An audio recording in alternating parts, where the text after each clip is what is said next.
Palavra da Verdade, com Hernandes Dias Lopes. E eu quero partilhar com vocês hoje o texto de Lucas, capítulo 3, versos de 1 a 20, e peço que você abra sua Bíblia comigo nesta passagem. Lucas 3, versos de 1 a 20.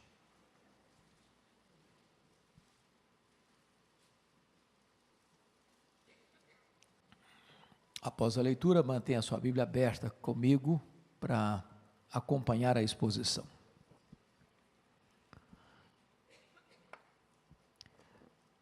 No 15º ano do reinado de Tibério César, sendo Pôncio Pilatos governador da Judéia, Herodes, tetrarca da Galileia, seu irmão Filipe, tetrarca da região de Itureia e Traconites, e Lisânias, tetrarca de Abilene, sendo sumos sacerdotes Anás e Caifás, veio a palavra de Deus a João, filho de Zacarias, no deserto.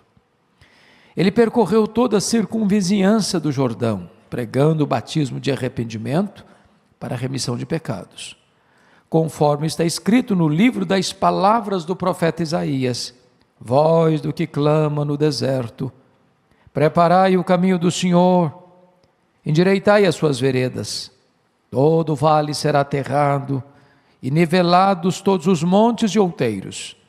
Os caminhos tortuosos serão retificados, e os escabrosos aplanados, e toda a carne verá a salvação de Deus. Dizia ele, pois, às multidões que saíam para serem batizadas: raça de víboras, quem vos induziu a fugir da ira vindoura? Produzi, pois, frutos dignos de arrependimento. E não comeceis a pedras, Deus pode suscitar filhos a Abraão. E também já está posto o machado à raiz das árvores. Toda árvore, pois, que não produz bom fruto, é cortada e lançada ao fogo. Então, as multidões o interrogavam, dizendo: que havemos, pois, de fazer? Respondeu-lhes: quem tiver 2 túnicas, reparta com quem não tem. E quem tiver comida, faça o mesmo. Foram também publicanos para serem batizados e perguntaram-lhe: mestre, que havemos de fazer? Respondeu-lhes: não cobreis mais do que o estipulado. Também soldados lhe perguntaram: e nós, que faremos? E ele lhes disse: a ninguém maltrateis, não deis denúncia falsa e contentai-vos com o vosso soldo. Estando o povo na expectativa e discorrendo todos no seu íntimo a respeito de João, se não seria ele porventura o próprio Cristo, disse João a todos: eu, na verdade, vos batizo com água, mas vem o que é mais poderoso do que eu, do qual não sou digno de desatar-lhe as correias das sandálias. Ele vos batizará com o Espírito Santo e com fogo. A sua pá ele a tem na mão para limpar completamente a sua eira e recolher o trigo no seu celeiro, porém queimará a palha em fogo inextinguível.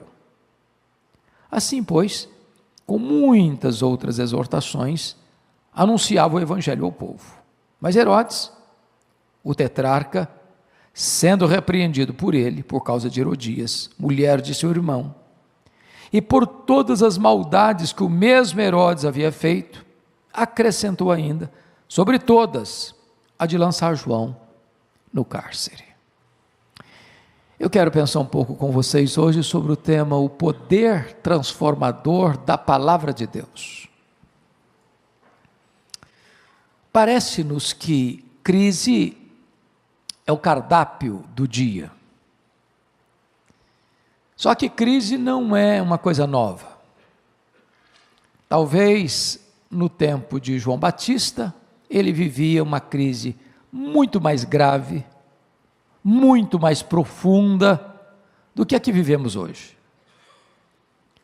João Batista é uma espécie de dobradiça entre o Antigo e o Novo Testamento.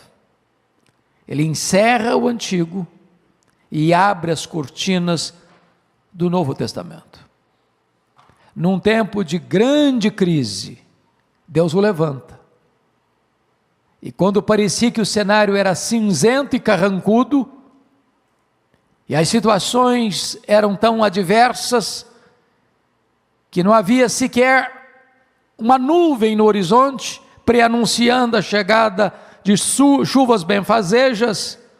Deus interferiu na história, Deus virou a mesa da história e Deus trouxe um tempo de reavivamento. Eu gostaria, portanto, de olhar esse texto com vocês, porque o propósito de Lucas é nos apresentar João Batista, as reverberações do seu ministério, os reflexos de sua pregação. Mas antes de nos apresentar o João, ele tem o cuidado de mostrar para nós em que cenário ele veio, qual o pano de fundo, o que estava acontecendo no seu tempo. E Lucas, como historiador que era, adota o método de apresentar-nos João, mostrando o cenário geral e saindo do cenário geral para o cenário particular, começando com o Império Romano, passando pela província de Israel, mergulhando na realidade espiritual. Então vamos ver o que está escrito aí. No 15º ano do reinado de Tibério César, vocês bem sabem que o Império Romano começa a dominar essa região no ano 63 a.C., quando Pompeu domina essa região. E então você tem notícias de Júlio César, que não propriamente foi um imperador, sendo sucedido por César Augusto. César Augusto foi o imperador da época de Cristo. Quando Jesus nasceu, governava o mundo César Augusto. E Tibério César era filho adotivo de César Augusto, e começa a reinar no ano 14 depois de Cristo, reinando até o ano 37 depois de Cristo. Se eu estou falando do 15º ano de Tibério, eu estou falando, portanto, do ano 29 depois de Cristo. Foi nesse período em que o mundo era governado por Tibério César, que foi o mesmo imperador que governava o mundo quando Jesus começou o seu ministério. E quando Jesus foi crucificado em Jerusalém, o cenário mundial era um cenário de muita turbulência. Esse Tibério é aquele do qual Jesus disse: dai a César o que é de César, e a Deus e o que é de Deus, e mostrou aquela efígie com a cara, o rosto de Tibério César. Pois bem, agora vamos entender que ele salta do Império Romano para a província de Israel, dizendo: sendo Pôncio Pilatos governador da Judeia, Herodes tetrarca da Galileia, seu irmão Filipe tetrarca da região de Itureia, e Traconites e Lisânias tetrarca de Abilene. Eu preciso gastar um pouquinho de tempo para situar isso aqui, para os irmãos entenderem essa mensagem. Vocês sabem que quando Pompeu governou o mundo, estabelecendo essa região no Império Romano, ele nomeia um homem chamado Antípater como espécie de rei. E Antípater, ao morrer, deixa o seu filho Herodes, que nós chamamos de Herodes o Grande. O Novo Testamento fala de 4 Herodes. Herodes o Grande, foi aquele que mandou matar as crianças de Belém. Herodes Antipas, é esse tetrarca da Galileia. Herodes Agripa I, é o Herodes que mandou matar Tiago, apóstolo Tiago, lá em Atos 12. E Herodes Agripa II, aquele que disse para Paulo: por pouco me persuades a me fazer um cristão. Pois bem, esse Herodes o Grande, cujo nome não está aqui, mas é o pai desse time todo descrito aí no versículo 2, ele era um homem muito empreendedor. Tudo que era grande em Israel foi feito por ele. Foi ele que embelezou e ampliou o templo de Jerusalém, tornando-o maior que o templo de Salomão. Foi ele quem construiu um templo a Tibério César, a César Augusto, melhor dizendo, em Cesareia. Foi ele quem fez o porto de Cesareia. Foi ele quem fez a fortaleza de Massada. Foi ele quem fez a fortaleza de Antônia. Ele era um homem muito empreendedor, porém ele era um homem muito amante do poder e muito violento. Para vocês terem uma ideia, ele casou-se 9 vezes. E ele, ao casar-se, ao assumir o governo, ele mandou matar a metade do sinédrio, para mostrar que ele tinha um poder. Das esposas, as 9, a preferida era chamada Mariana da nobreza, e ao casar-se com Mariana, ele mata todos os membros da nobreza da mulher dele, com medo de que eles concorressem com ele no seu trono. A sua sogra, antes dessa violência toda, pediu que ele nomeasse Aristóbulo, 17 anos, como sumo sacerdote, e ele o fez. Mas o menino se desenvolveu muito bem, era carismático, ele como ciúme mandou matar o menino. A sogra foge para o Egito, Alexandra, ele manda os seus emissários atrás dela e mata a sogra lá no Egito. Quando ele retorna, o imperador César Augusto convoca Roma, para dar uma descompostura nele, com medo de que sua mulher, cuja família já estava sendo assassinada por ele, se revoltasse contra ele, e era a mulher preferida dele, a Mariana, ele mata a mulher antes de viajar para Roma. O que levou César Augusto a afirmar que era melhor ser filho de um porco do que ser filho de Herodes. Quando ele retorna de Roma, ele manda 2 filhos para estudar em Roma, e a sua irmã Salomé, que era do mesmo estofo moral dele, disse para ele assim: olha, quando seus filhos vierem estudando em Roma, eles vão estar mais preparados do que você. E ele não titubeia, manda matar os 2 filhos. Antes de morrer, na estância mineral de Jericó, ele fez a sua irmã jurar que no dia da sua morte, ela mandaria matar um membro nobre de cada família de Jerusalém, da região, para haver lágrimas e choro no seu funeral. Quando esse homem morreu, estou contando a história dele para introduzir o verso 2. O reino dele, que ele governava todo Israel, é dividido em 4 partes, nós chamamos isso de tetrarquia. Então quem governa a 4ª parte é um tetrarca. Só que você vai ver algo estranho aí. Porque você vai ver 3 membros da família herodiana, mas vai ver primeiro sendo Pôncio Pilatos governador da Judéia. Como é que esse Pilatos apareceu aqui? Esse Pilatos não é filho de Herodes, esse Pilatos é um governador romano. O que houve? Para você entender isso, você precisa ler Mateus capítulo 2. Porque quando foi nomeada essas tetrarquias, quem governava a Judéia era Arquelau, está lá em Mateus capítulo 28, capítulo 2, melhor dizendo. Só que esse Arquelau era tão mau, que os próprios judeus pediram para o imperador tirá-lo de lá, e colocar lá um representante de Roma. É por esta causa que esse Arquelau, um dos tetrarcas, foi destronado a pedido dos judeus, e Roma manda para lá um governador romano para governar a Judéia. Pôncio Pilatos não é o primeiro, é o quinto. Todos vocês sabem a fama de Pilatos. E quando ele mandou matar aqueles galileus lá na torre e misturar o sangue deles com os seus sacrifícios, então era uma pessoa perversa. Se você olhar o resto do time, Herodes, o tetrarca da Galileia, esse Herodes é aquele que mandou matar João Batista, aquele que zombou de Jesus. E aqui tem o outro time dos seus irmãos, o Filipe, e o Lisânias. Então, o cenário político, tanto do império quanto da província, era o pior possível. A crise política era carrancuda, era terrível. Mas talvez você argumente, mas quem sabe a religião esteja numa situação melhor, já que a política está de morro abaixo, numa crise sem precedentes, quem sabe a religião se salve. Mas olha o que está escrito no verso 2: sendo os sumos sacerdotes Anás e Caifás. Ora, só tinha um sumo sacerdote. O fato de ter 2 sumos sacerdotes já é um desvio, uma apostasia da verdadeira religião. Para vocês terem uma ideia, meus amados irmãos, do ano 37 a.C. ao ano 26 depois de Cristo, tiveram 28 sumos sacerdotes em Jerusalém.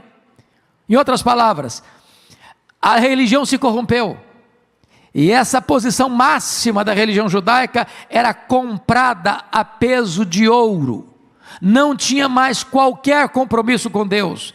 Então é num período de perseguição política, e é num período de apostasia religiosa, que está escrito no verso 2, é nesse tempo que veio a palavra de Deus a João, filho de Zacarias, no deserto. Sabe o que significa isso? Tem hora que você olha para o cenário mundial, você olha para o cenário brasileiro e diz, meu Deus, sabe que tem esperança? Você olha a apostasia, você olha o liberalismo devastando as igrejas, em outros continentes e até aqui no Brasil. Você vê o sincretismo religioso graçando no meio evangélico. Você vê a secularização da igreja. Você vê a frieza. E você diz, meu Deus, será que vai ter jeito? E de repente, irmãos, Deus é poderoso para virar a mesa da história e fazer algo novo acontecer. É nessa conjuntura que está escrito, veio a palavra de Deus a João, filho de Zacarias, no deserto. Notem vocês que a palavra de Deus, desde Malaquias, 400 anos antes de Cristo, até João Batista, não veio a Tibério César em Roma, não veio a Pôncio Pilatos em Cesareia Marítima, não veio a Herodes Antipas na Galileia, não veio a Anás e Caifás no templo de Jerusalém. A palavra de Deus veio a João, filho de Zacarias, não numa catedral, não numa metrópole, mas no deserto. Em outras palavras, não é o lugar que faz o homem, é o homem que faz o lugar. Não importa se num grande templo, se num pequeno templo, se num templo de chão batido, se debaixo de uma árvore, ou se num deserto, onde a palavra de Deus vem, as multidões correm para lá, sedentas de ouvir a palavra de Deus. Agora notem, por gentileza comigo, João Batista é um homem comum. É um homem comum. Ele se veste de maneira incomum. Ele se alimenta de maneira incomum. Ele vive num lugar incomum. Ele prega num lugar incomum. Porque deserto, irmãos, é quente demais de dia, frio demais de noite. E o deserto da Judeia não é aquele deserto de areias fininhas que afagam os seus pés, não. Se você perceber e olhar a geografia bíblica, são montanhas e vales de rochas, de cascalho, de pedras pontiagudas, um lugar absolutamente inóspito para se viver ou para se juntar uma multidão. Agora notem um ponto importantíssimo, o ministério dinâmico dele. Veja você comigo no verso 3, ele percorreu toda a circunvizinhança do Jordão, pregando o batismo de arrependimento para a remissão de pecados. Aqui me ensina uma lição muito importante, que nós, evangélicos, protestantes, fomos perdendo ao longo dos séculos. A igreja de Deus sempre foi uma igreja centrífuga, para fora, e nós fomos mudando isso pouco a pouco para ser uma igreja centrípeta para dentro. Os profetas, João Batista, Jesus, os apóstolos iam lá fora onde as pessoas estavam. Nós queremos que as pessoas venham cá para dentro, onde nós estamos. João Batista não foi aquele pregador entre quatro paredes. Ele não buscou o conforto do templo de Jerusalém. Ele foi para o deserto e percorreu toda a circunvizinhança do Jordão. Ele foi um homem itinerante no sentido de sair para ir onde as pessoas estavam, e as pessoas iam onde ele estava. Agora vejam vocês, o que ele pregava? Qual o conteúdo da pregação dele? Vejam aí, versículo 3. Ele percorreu toda a circunvizinhança do Jordão, pregando o batismo de arrependimento para a remissão de pecados. Ou seja, tem 400 anos de Malaquias a João, que tem templo, que tem música, que tem festa, que tem sacrifício, mas não tem palavra de Deus.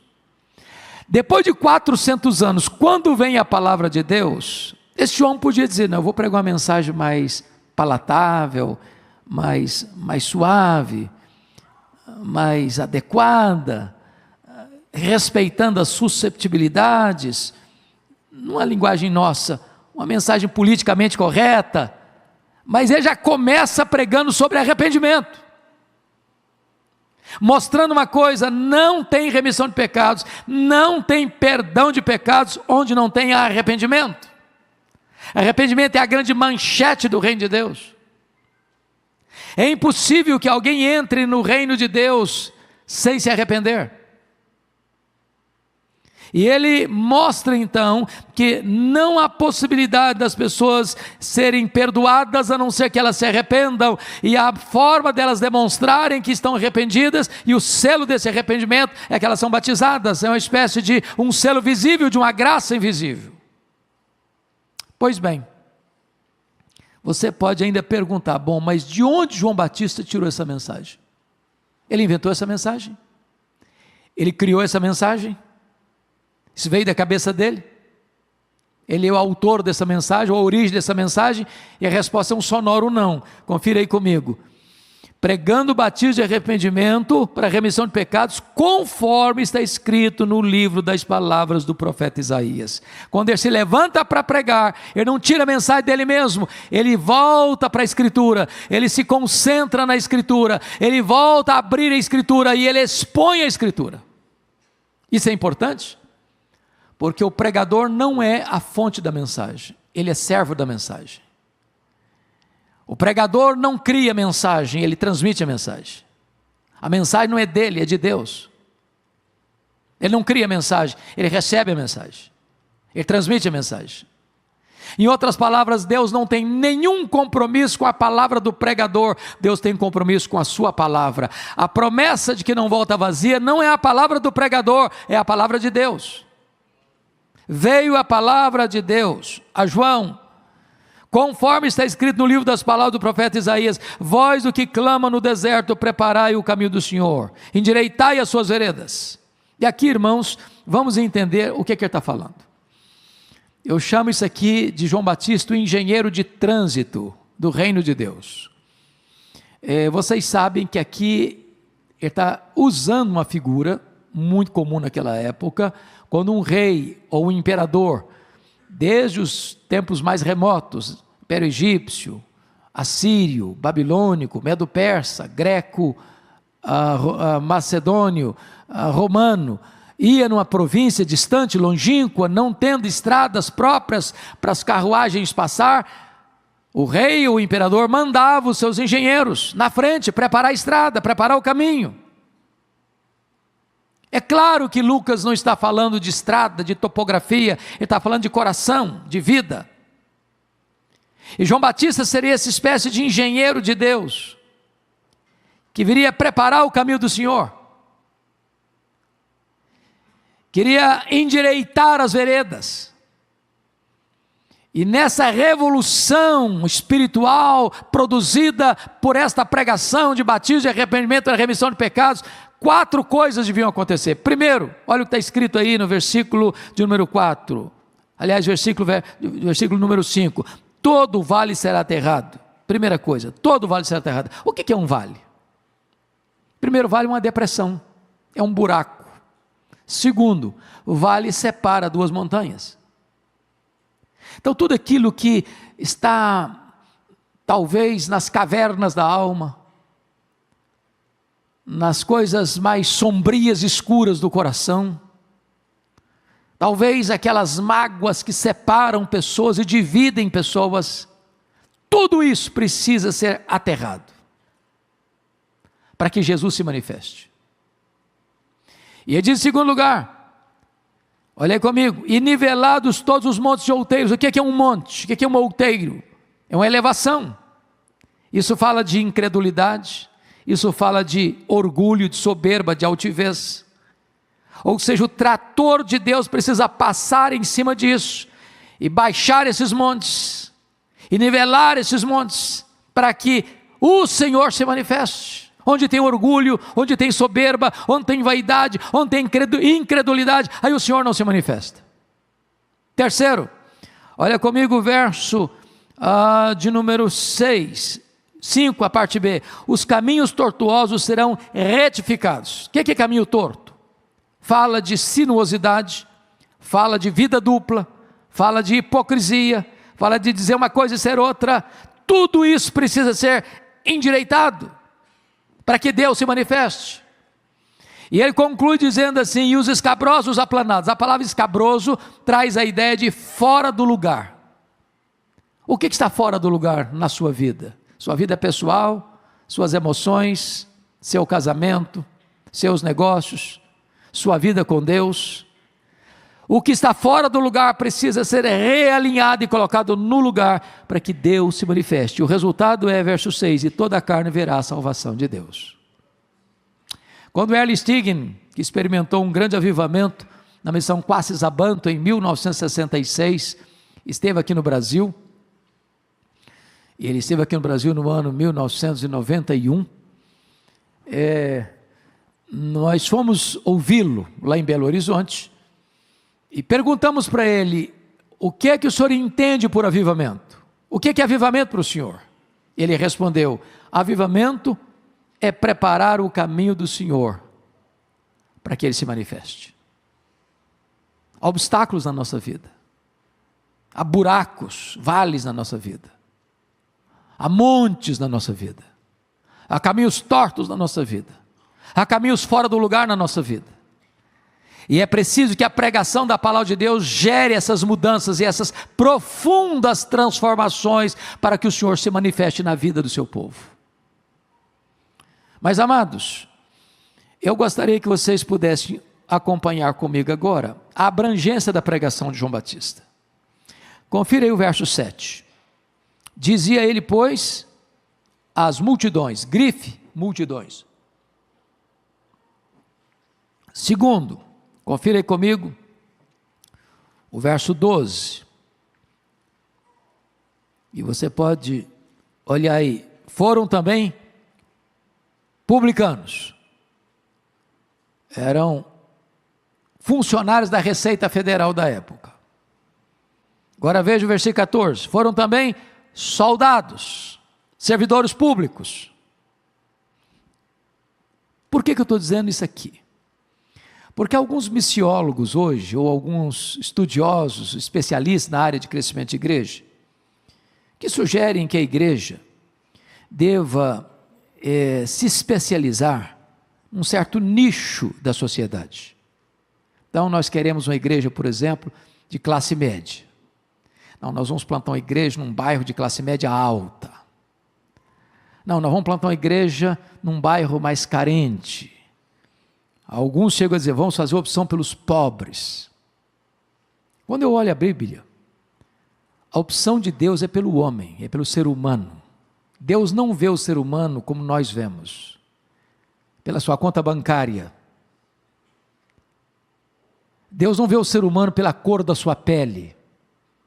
Deus não vê o ser humano pelos diplomas que ele dependura na parede.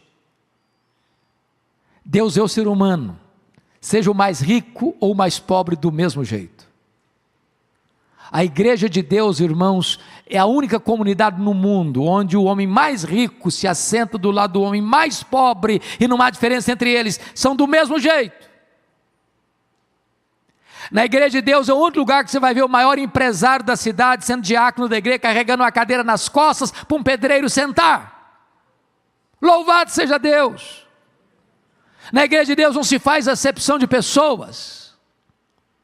É uma igreja que está aberta para todos, só não está aberta para tudo.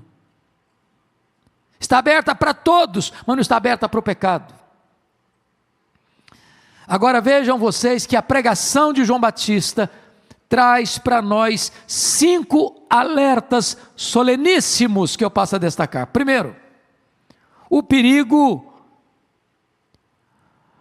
mortal da hipocrisia. Olha comigo, por favor, o versículo 7. Dizia ele, pois, às multidões que saíam para serem batizadas, raça de víboras. Meus irmãos, é quase incompreensível para nós. Tem 400 anos que ninguém escuta a palavra de Deus. E quando a palavra de Deus vem ao camarada, ele trata o seu auditório desse jeito. Se nós, pastores, fôssemos fazer isso hoje, nosso auditório talvez sairia e deixaria a gente falando sozinho. É uma deselegância, é uma descortesia. uma falta de urbanidade. Por que ele está fazendo isso? Se vocês perceberem, talvez seria necessário ler Mateus 3 para entender o que está escrito aqui. Porque lá em Mateus 3, texto paralelo deste, está escrito que dentre essa multidão, no meio dessa multidão, estão lá os fariseus e os saduceus. Vamos entender uma coisa importante aqui. Os fariseus e os saduceus, quando eles foram formados ou iniciaram esse movimento, era um movimento muito bonito. Era um movimento de reforma e de reavivamento. Vocês bem sabem que depois que o Império Greco-Macedônio dominou o mundo, que a cultura helênica foi entrando e entrando e entrando. Não só a língua, mas a cultura grega. E o que aconteceu? Era uma espécie de secularização da igreja na época. O movimento dos fariseus resistiu a isso, a essa secularização da igreja da sua época. Foi um movimento de volta às escrituras, de zelo pelas escrituras, de vida piedosa. Porém, com o tempo, os fariseus foram substituindo a essência pela forma. Mantinham uma forma de piedade, mas não tinham mais vida de piedade. E aí, a palavra que os caracterizou foi essa: hipócritas. Quem eram os saduceus? Bom, os saduceus eram o mesmo grupo de resistência à comunidade helênica, à cultura helênica, mas com o tempo, eles começaram a ser influenciados pelo pensamento grego, e agora já não acreditavam mais em toda a Bíblia, eles não acreditavam em todo o Velho Testamento, eles não acreditavam em ressurreição, eles não acreditavam em anjos, seriam os chamados teólogos liberais da nossa época, e mais, eles se tornaram colaboracionistas de Roma. O que Roma fez? Roma entregou para os saduceus, esse grupo, o templo, para eles explorarem. Como assim? Se você ler Atos 2, você vai ver lá que na festa do Pentecostes, a quantidade de nações representadas em Jerusalém. Tinha judeu de tudo enquanto é parte do mundo que ia para Jerusalém nas festas. Só que o cidadão ia com a sua moeda local e chegava lá em Jerusalém, ele não podia comprar os sacrifícios para a oferta com dinheiro estrangeiro. Tinha que fazer a troca da moeda na praça do templo. Só que os saduceus cobravam uma taxa exorbitante na troca da moeda, para se enriquecerem. Nenhum adorador podia trazer os seus animais para o sacrifício de casa, tinha que comprá-la no templo. Era um verdadeiro curral, onde vendiam ovelhas, gaiolas e mais gaiolas de pombas, tinha que vender, e eles que vendiam, e cobravam preços caríssimos, exorbitantes. É por isso que Jesus chega lá, pega o chicote e sai chicoteando o povo irado, e soltando as pombas das gaiolas, abrindo os currais das ovelhas, dizendo: vocês transformaram a casa do meu pai, casa de oração, em covil de salteadores. O que é covil? Covil é um lugar que o ladrão rouba e foge para lá e se esconde lá. Quando João Batista olha no meio dessa multidão, fariseus e saduceus, bem infiltrados no meio da multidão, ele não titubeia, e diz: raça de víboras, quem vos induziu a fugir da ira vindoura? Meus irmãos, vejam vocês que a hipocrisia é pior do que o veneno da serpente, porque quem botou o veneno da serpente na serpente foi Deus, mas quem bota a hipocrisia no coração é o diabo. O perigo mortal da hipocrisia. Segundo alerta da pregação de João Batista, é o perigo real do inferno. Versículo 7 diz assim: quem vos induziu a fugir da ira vindoura? Prestem atenção nisso. Depois de 400 anos, ao levantar-se a pregar a palavra de Deus, João Batista fala de inferno, fala de ira vindoura. E essa é uma doutrina nada popular. Tem muita gente que quer apagar o fogo do inferno. Não, o inferno não existe. Não, morreu, acabou. É o aniquilacionismo. Tem gente boa aí pregando isso. Mas a Bíblia fala de inferno, sim. Tem salvação eterna e tem condenação eterna. Tem céu e tem inferno. Ah, pastor, mas é muito duro ouvir falar de inferno. Pois é duro mesmo, mas é melhor ouvir sobre o inferno que ir para lá. Então a orientação de João Batista é: fuja da ira vindoura. Terceiro impacto da pregação de João Batista, terceiro alerta: o perigo do falso arrependimento. Olha comigo, por favor, o versículo de número 8. Produzir, pois, frutos dignos do arrependimento. Ou seja, não é arrependimento e novamente arrependimento, e novamente arrependimento, e novamente arrependimento, é arrependimento e fruto digno de arrependimento.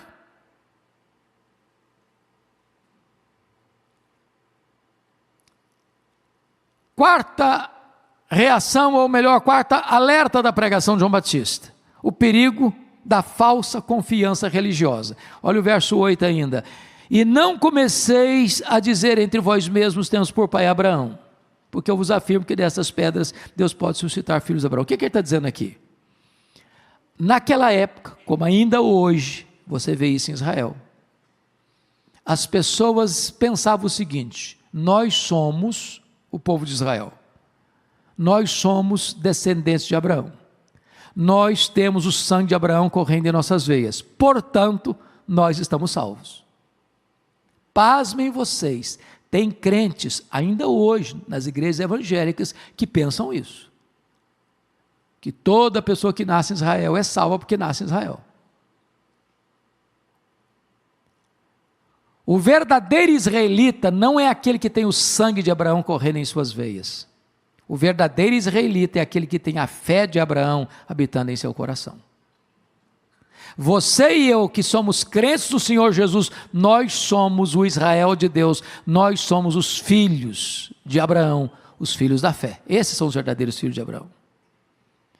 Então, muito cuidado para que a gente não confie em alguma coisa que não seja uma base sólida. Ah, eu sou presbiteriano. Ah, eu sou calvinista reformado. Ah, eu sou arminiano. Ah, eu sou isso. Ah, eu sou aquilo. Meu amado irmão, a sua confiança tem que estar no Senhor Jesus. No Senhor Jesus. Quinto alerta: o perigo de uma vida infrutífera. Olha o verso 9 comigo. E também já está posto o machado à raiz das árvores. Toda árvore, pois, que não produz bom fruto, é cortada e lançada ao fogo. Veja onde o machado está posto, não é no galho, é na raiz. Se você bota o machado na raiz, a árvore seca, morre. E ao secar, e morrer e secar, o destino dela é o fogo. Ou seja, qual é a evidência que você é crente? Qual a evidência que você se arrependeu? É se você tem fruto.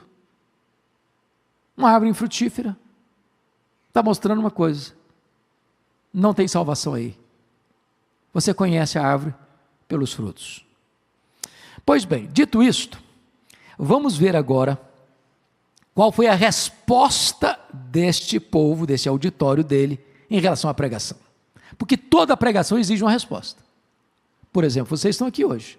Ninguém pode ficar neutro, ninguém. Vir à igreja é um perigo, sabia? Dá para sair daqui neutro não. Você tem que tomar uma decisão. Então, naquela época, João Batista está pregando, e o que eu acho curioso é que o apelo não parte do pregador para o auditório, mas parte do auditório para o pregador. Isso é uma evidência de avivamento. Então, vamos ver. Primeiro, olha os versículos 10 e 11 comigo. Então as multidões, preste atenção nos detalhes, não é multidão. O que está escrito aí? As multidões. As multidões. O interrogavam dizendo: que havemos, pois, de fazer? Respondeu-lhes: quem tiver 2 túnicas, reparta com quem não tem. Quem tiver comida, faça o mesmo. Vamos entender isso aqui? Tem gente que diz assim: está vendo aí, pastor, eu ajudo os pobres. dou cesta básica. De vez em quando, tem lá um bazar da igreja, eu levo roupas para distribuir. Eu mesmo levo, às vezes, para algumas pessoas mais carentes. Portanto, eu tenho salvação. Vamos entender que repartir roupa e comida não é o arrependimento. Não é o arrependimento. Repartir roupa e comida é a evidência do arrependimento. Ninguém vai para o céu porque dá roupa e comida para as pessoas.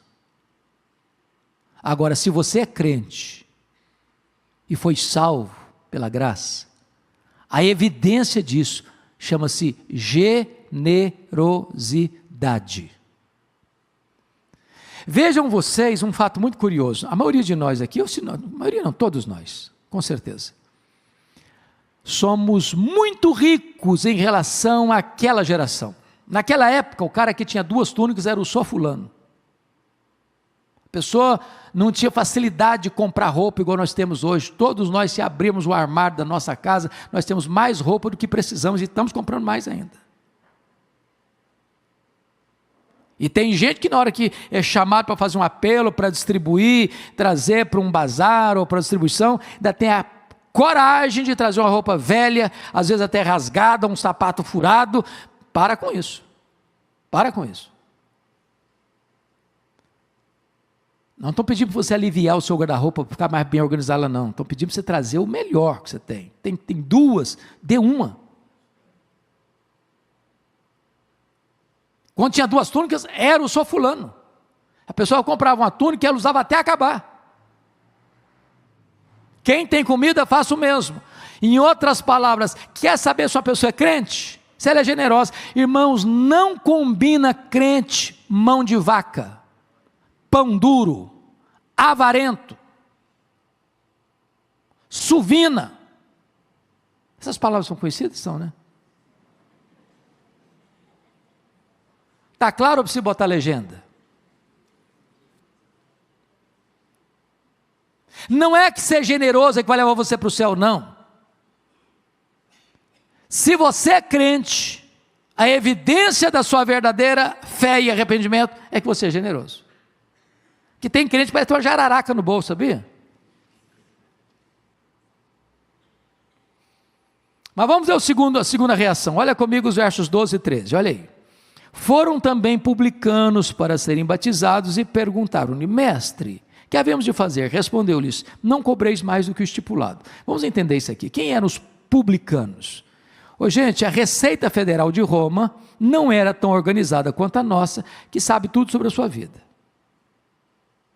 Eles não tinham essa organização. Então, o que Roma fazia? Roma dava uma concessão para alguém cobrar os impostos naquela região, ou naquela cidade, ou naquela província, com o compromisso desta pessoa que recebia essa concessão de Roma, repassar aos cofres de Roma um valor definido. Agora, essa pessoa podia cobrar o que ela quisesse. Roma não estava nem aí com isso. Então, os publicanos, eles eram uma espécie de leão faminto da Receita Federal para morder, mas morder com força o bolso das pessoas. E embolsava essa grana. Cobravam muito mais do que era o legítimo, o lícito, o honesto se cobrar. E se enriqueciam dessa forma. Agora preste atenção. Quando essa gente está lá escutando João Batista, de butuque em João Batista, olhando, pregando, batismo de arrependimento para remissão de pecados, e esses cobradores de impostos perguntam: e nós, como fazer, mestre? Não cobreis mais do que o estipulado. Em outras palavras, sabe qual é a evidência? Como é que você sabe que um cara é crente? Se ele é honesto nos seus negócios, se ele não passa a perna nos outros, se ele não é espertalhão, Se ele não usa a profissão dele para se locupletar de maneira desonesta, tendo lucros escorchantes para oprimir o fraco. É bem verdade que essas coisas não acontecem mais nas igrejas evangélicas do Brasil, né, irmãos? Crente é tudo gente boa, muito honesto nos seus negócios, nunca dá cheque sem fundo, nunca assume um compromisso que não possa cumprir. Parece-nos, irmãos, que a igreja brasileira precisa de um choque ético. Ético, honestidade, integridade. Não é que ser honesto leva você para o céu, não. Não é isso não. Se você é salvo, a evidência disso é que você é honesto. Esse é o ponto. Mas vamos ao terceiro grupo. Olha aí comigo o verso de número 14. Também soldados lhe perguntaram: e nós que faremos? E ele lhes disse: a ninguém maltrateis, não deis denúncia falsa, e contentai-vos com o vosso soldo, ou seja, contentai-vos com o vosso salário. Por que João Batista está dizendo isso para os soldados? Então vamos entender.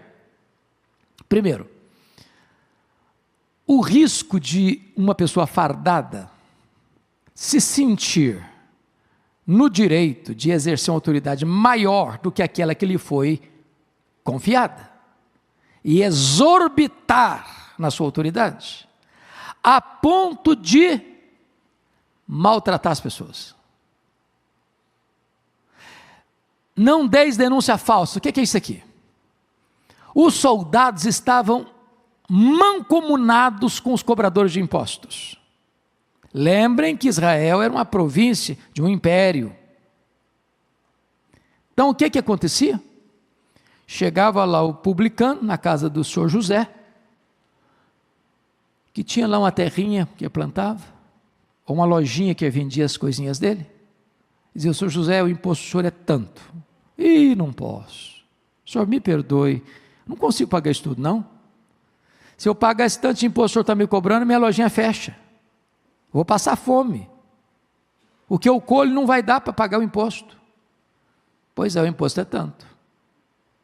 Mas eu não posso. Ele não continuava argumentando como cidadão, não. Ele era publicano. Mas como ele estava mancomunado com um soldado romano. Senhor José, o imposto é tanto. Ou o senhor paga, ou eu denuncio o senhor. E ser denunciado no Império Romano para alguém que era escravo de numa província, era o fim da picada, era o fim da vida, era o fim da liberdade, era talvez o fim da vida. Denúncia falsa.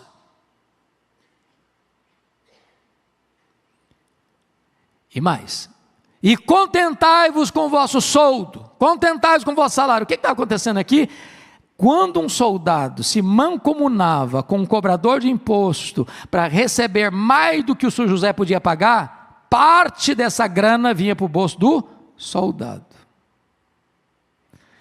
Eu sei que essas coisas não existem mais hoje, né? Mas nunca é demais a gente alertar. O que João Batista está querendo dizer? Como é que você sabe que você é convertido? É se você é íntegro, não usa de arranjos, de subterfúgios, de malabarismos desonestos, de propina, para embolsar, para engordar o seu salário. Você pode até buscar outras formas legítimas, e deve, para melhorar o seu salário, mas nunca usar de meios ilícitos para ganhar mais. Pastor, o que tem a ver com o evangelho? Tem tudo a ver. Tudo a ver. Porque hoje tantas vezes as pessoas estão entrando para dentro da igreja, mas o evangelho não está entrando para dentro delas. A igreja evangélica cresce, e é um fenômeno de crescimento no mundo, mas não impacta a sociedade. Porque você vai ver os evangélicos nas posições mais elevadas da sociedade, seja no campo político, econômico, social, empresarial e comercial, e etc, e tal, e parece que não há diferença entre um evangélico e um não evangélico, pela sua postura, pela sua ética, pelo seu comportamento. É por isso que nós precisamos resgatar cada vez mais o verdadeiro evangelho. Por que João Batista pregava? Confira aí comigo.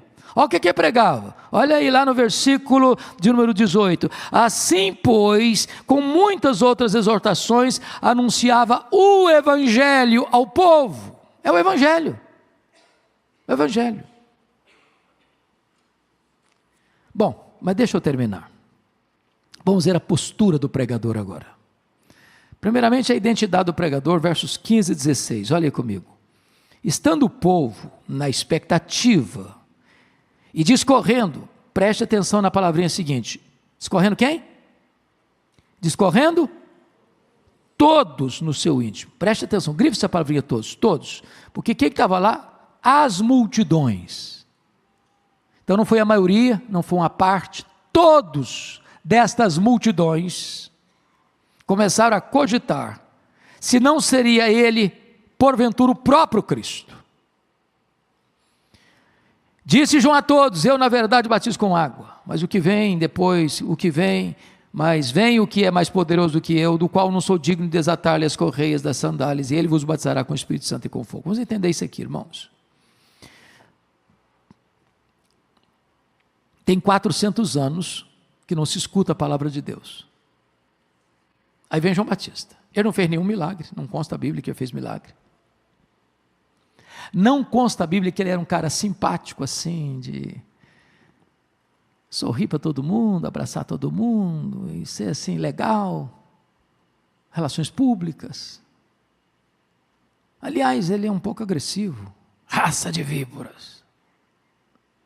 Apertar as tarraxas. Quem tem 2 túnicas, dê uma. Quem tem comida, faça o mesmo. Não cobreis mais do que o estipulado. Não deis denúncia falsa. Não maltrateis. Contente-se com o seu salário.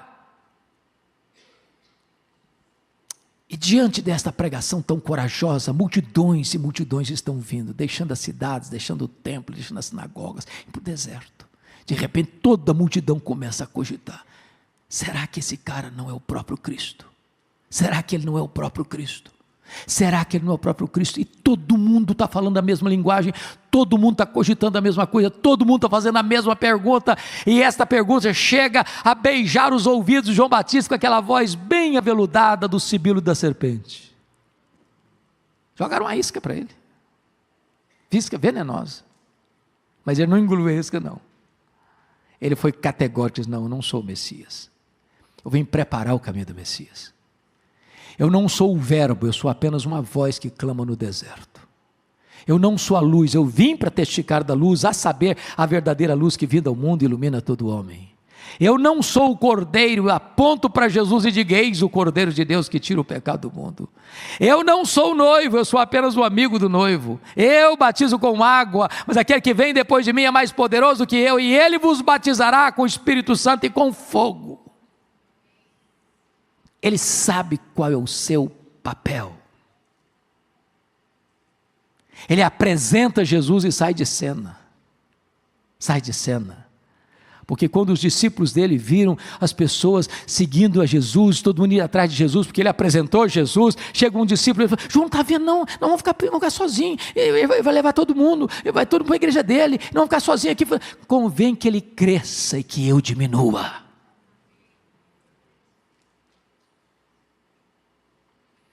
Mas notem vocês uma coisa muito importante: o pregador, todos nós precisamos saber que nós somos limitados. Eu batizo com água, mas o que vem depois de mim é mais poderoso do que eu, e ele vos batizará com o Espírito Santo e com fogo.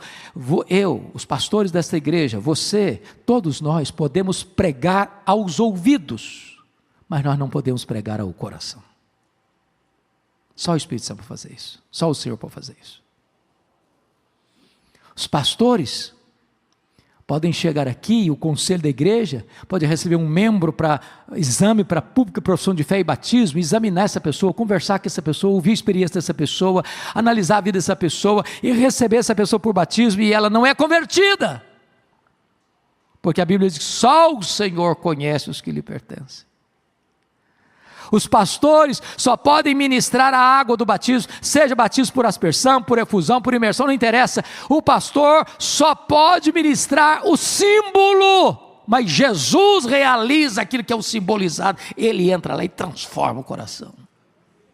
O pastor só pode administrar os elementos da ceia, partir o pão e distribuir o vinho no cálice, mas só o Senhor pode tornar esses elementos meios de graça, eficazmente, para edificar, para consolar e para encorajar o povo de Deus. Os pastores são o quê? Os pregadores são o quê? Limitados. Nós somos limitados, mas pregamos o Cristo Todo-Poderoso. Agora notem mais. Notem mais a coragem desse cidadão. Ele está dizendo algo aqui para mim muito importante. Versículo 17. A sua pá ele a tem na mão, para limpar completamente a sua eira. Recolhe o trigo no celeiro, porém queimará a palha em fogo inextinguível.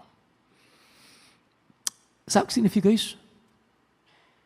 Enquanto a igreja existir, até Jesus voltar, vai ter palha e vai ter trigo, vai ter joio e vai ter trigo. Quem é joio? Quem é trigo? Eu não sei. Eu não tenho esse poder. Eu não tenho essa capacidade. Os discípulos disseram, vamos arrancar o joio. Mas é muito parecido com o trigo. Eu estava agora em Israel, no mês de julho, e nós estávamos passando uma estrada, e o motorista viu e parou. Tinha uma espécie de mato, né, de abrolhos lá. Era joio, muito parecido com o trigo. E ele fez uma representação para nós, pegou e esfregou na mão. Só tinha palha. Só palha. Quando o Senhor vier, Ele vai fazer clara distinção entre o que é palha e o que é trigo. O trigo vai para o celeiro, a palha vai para o fogo. A palha vai para o fogo. Por isso, hoje é o dia de acertar a vida com Deus, porque lá não vai ter mais chance de arrependimento. Mas eu termino mostrando para vocês a coragem desse pregador. Então veja comigo, por favor, o que está escrito aí no verso 19. Mas Herodes o tetrarca, sendo repreendido por ele, por causa de Herodias, mulher de seu irmão, e por todas as maldades que o mesmo havia feito, acrescentou ainda sobre todas a de lançar João no cárcere. Vamos entender isso aqui. Esse Herodes aqui é o Herodes Antipas, tetrarca da Galileia. Vocês sabem que Herodes o Grande, o pai desse time todinho aí do versículo 2, tinha morrido. E ele não tinha território para distribuir com todos os irmãos, com todos os filhos. Só 4 receberam uma quarta parte. Um desses irmãos morava em Roma, casado com Herodias. Herodias era não só mulher do irmão de Herodes, Antipas, mas era meia-irmã, porque ela era filha de Herodes o Grande com outra mulher. Então, ele vai para Roma, se engraça com a cunhada, que também é a sua aparentada, porque o pai de ambos era o mesmo.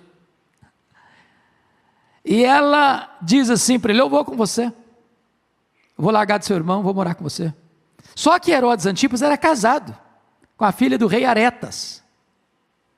E ela exigiu que ele se divorciasse e casasse com ela.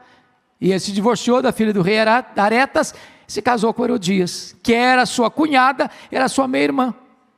Portanto, o pecado dele era pecado de adultério e de incesto. Quando João Batista viu isso, ele botou o dedo na filha e disse, não é lícito você possuir a mulher do seu irmão. Oh, mas você mexer num vespeiro, ninho de cobra. Passou a ser odiado. Talvez a gente vive um pouco mais tranquilo, sabe por quê? Porque a gente não tem coragem. Você já pensou se a gente fosse mexer com as coisas particulares dos poderosos deste século? Vida particular deles?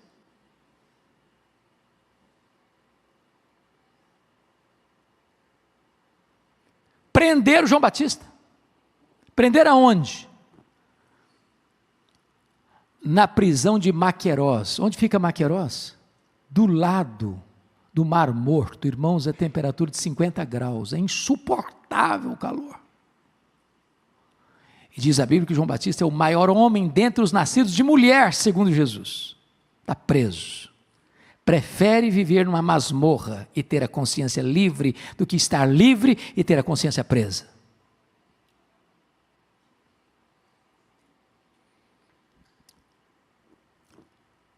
O final da história você conhece. Uma festa macabra. Aniversário do Herodes, bebida para cá, bebida para lá, dança daqui, dança dali. A menina, filha da Herodias, dançou, agradou o rei, e ele bêbado faz promessas malucas. E a menina, muito sutil, vai perguntar para a mãe que era perversa. Ele me mandou, falou, dá metade do reino, me dá. O que a senhora acha que eu devo pedir? Peça a cabeça do João Batista numa bandeja. E o maior pregador, o homem que foi boca de Deus, o homem que preparou o caminho do Senhor, é degolado na prisão. E a cabeça dele ensanguentada chega naquela festa macabra. Parece um fim inglório, não? Mas quem hoje bota um nome num filho de Herodes? Só um louco ou um ignorante. Mas João Batista continua inspirando, motivando, encorajando milhões de pessoas ainda hoje.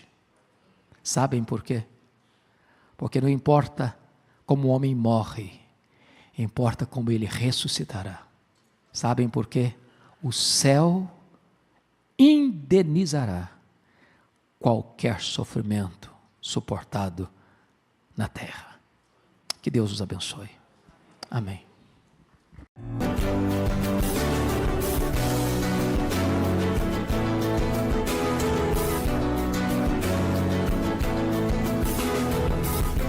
Palavra da Verdade, com Hernandes Dias Lopes.